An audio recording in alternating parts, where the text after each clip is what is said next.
কেমন আছেন সবাই? আজ রথযাত্রা। আমার সকল বন্ধুদের জানাই শুভ রথযাত্রার প্রীতি, শুভেচ্ছা ও আন্তরিক ভালোবাসা।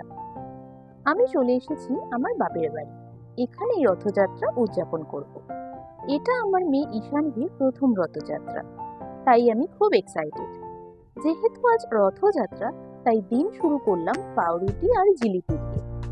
এদিকে বাবা তার নাতনির জন্য সকাল সকাল গিয়ে রথ আর জগন্নাথ দেবকে কিনে নিয়ে এসেছে।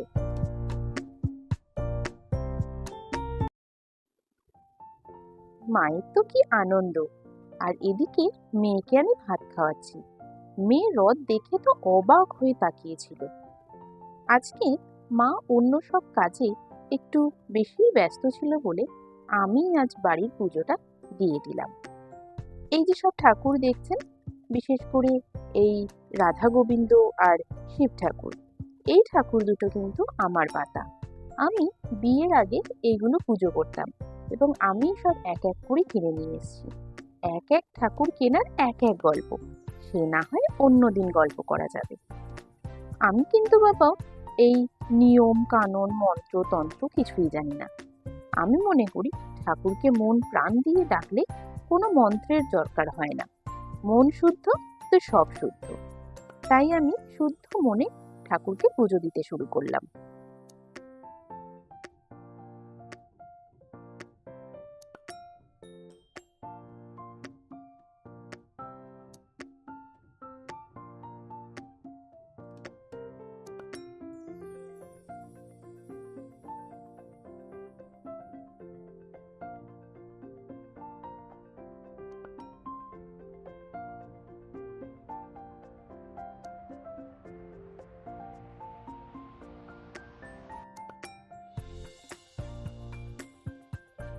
আমার পুজো দেওয়া মোটামুটি কমপ্লিট।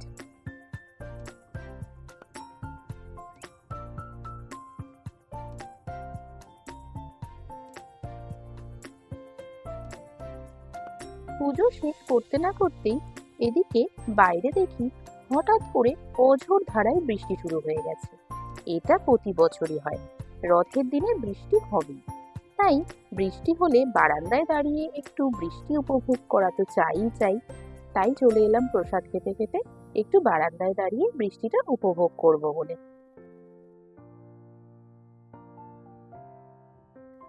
আমি যতক্ষণ বারান্দায় দাঁড়িয়ে বৃষ্টি উপভোগ করছিলাম, মা এদিকে দুপুরের খাবার বেড়ে দিয়েছে। ভাত, কচুর শাক, পাঁপড় ভাজা, সোয়াবিনের তরকারি, আমড়ার টক আর ডাল। এদিকে বাবাও খেতে বসে গেছে।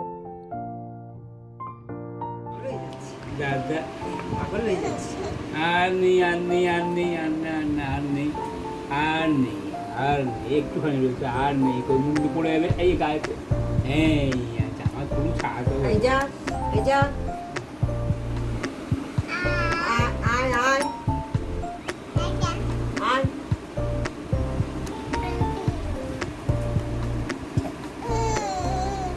কে নাও মা, কে নাও দাদি, কে নাও জামাই মামাই লাগিয়ে। তুমি এটা কি করেছো বলো তো, কি করেছো? হাম বলি কিনা, হাম বাবা বাঘ মামা খায়, বাঘ মামা পা নাচাচ্ছে, দেখো তো পা নাচাচ্ছে। বাবা মশাই তো পায়।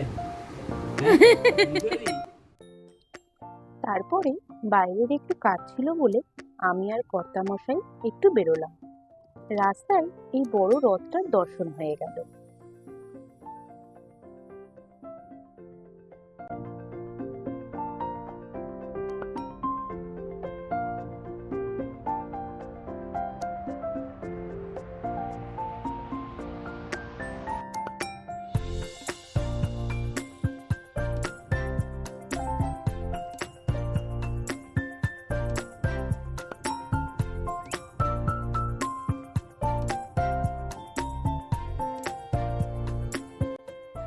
বাইরের কাজ কমপ্লিট করে চলে গেলাম রথের দিনের মেন অ্যাট্রাকশন জিলিপির দোকানে। দেখুন এখানে কত কিছু বিক্রি হচ্ছে, বোঁদে, জিলিপি, মালপোয়া, গজা, জিভে গজা। কর্তামশাই অনেকটা করে জিলিপি, জিভে গজা এগুলো কিনে নিলাম। বাড়ি এসে মেয়েকে রেডি করে আমি নিজেও রেডি হয়ে গেলাম। রথও এদিকে প্রস্তুত। আমার ছোট মেয়েটা রথ দেখে অবাক হয়ে গেছে। খুব মজা করলাম, ঘরে বসেই খানিকটা ফটোশুট করে নিলাম। এখন একটু সন্ধে হয়ে গেছিল, সেই জন্য রাস্তায় তো একটু কম আলো, তাই ঘরেই খানিকটা ছবি তুলে নিলাম। পুরীর রথ যেহেতু রাত্রির 8টার সময় বেরোচ্ছে, সেই জন্য আমরাও এদিকে ঘরের রথ 8টার সময় বার করলাম। দেখুন, জগন্নাথ, বলরাম, সুভদ্রা রেডি মাসির বাড়ি যাওয়ার জন্য।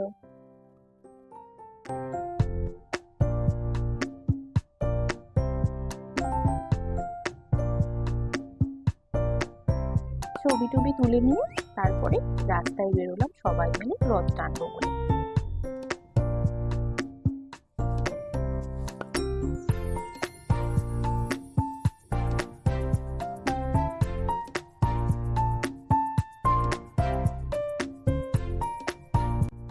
মেয়ে এখনো হাঁটতেই শেখেনি, তাও কোনো রকমে ওকে দিয়ে রথ টানালাম। এখানে সবাই আছে, আমার মা, বাবা, আমি, আমার মেয়ে, আর এটি হলো আমার দিদির বড় মেয়ে। দেখো, রাস্তায় ওকে নামিয়ে দিয়েছি। এই প্রথম রাস্তায় হাঁটলো, কিন্তু ও রাস্তায় কোনো রকমে বাবা দৌড়ে ওকে নিয়ে রথ টানালো। ও পুরো ভ্যাবাচ্যাকা খেয়ে গেছে যে এগুলো কি হচ্ছে ওর সাথে।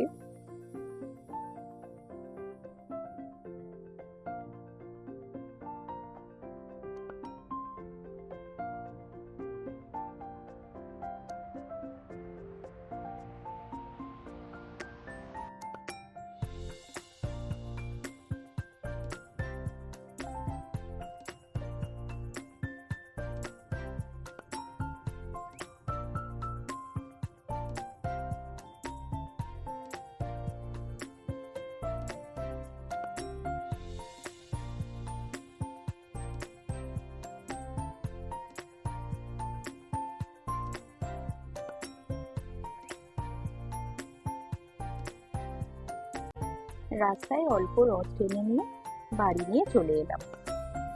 ঈশানবি যখনই রথের কাছে যাচ্ছে ওর খুব মজা হচ্ছে, তাই খালি হাততালি দিচ্ছে। এই সমস্ত ছোট ছোট স্মৃতিগুলো ক্যামেরা বন্দি করে রাখা খুব প্রয়োজন। বড় হলে এগুলো দেখতে পারবে ও। আমরা যেমন জানিই না আমাদের ছোটবেলাগুলো কেমন কেটেছে, তাই না?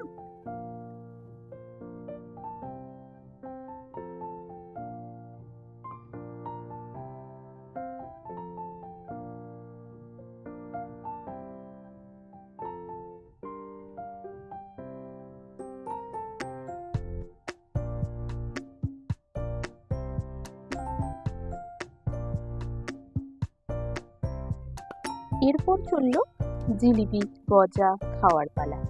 আর রথের দিনে পাঁপড় না খেলে রথ তো অসম্পূর্ণ থেকে যাবে, তাই না?